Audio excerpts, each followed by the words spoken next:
आपण सशक्त हेले व्यवस्था सुदृढ़ हेले देश बदलिबो। देश सहित ताल देई गाँ भी बदलिबो।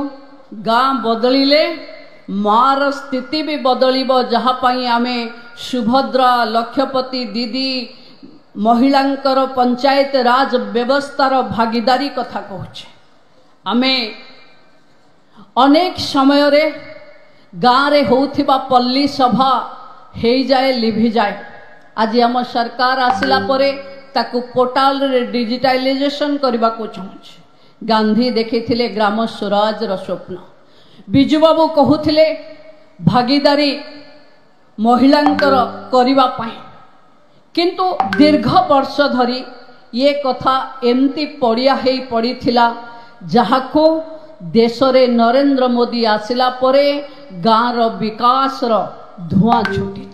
बंधु माने विकास माने डिजिटाइजेशन, विकास माने भागीदारी, विकास माने केवल महिला नुहे, महिला पुरुष कृषक युवक वाणिज्य व्यवसाय करुथिबा सबु लोकंक पई रास्ता पीवा पानी घरे गैस प्रधानमंत्री सूर्य घर घरे गरीब कल्याण ना रे राशन घरे राशन महिलांक ना रे रेशन कार्ड ये सबु आम स्थिति को बखाणुची। आम देशर प्रधानमंत्री प्रतिबद्धता को देखौछि।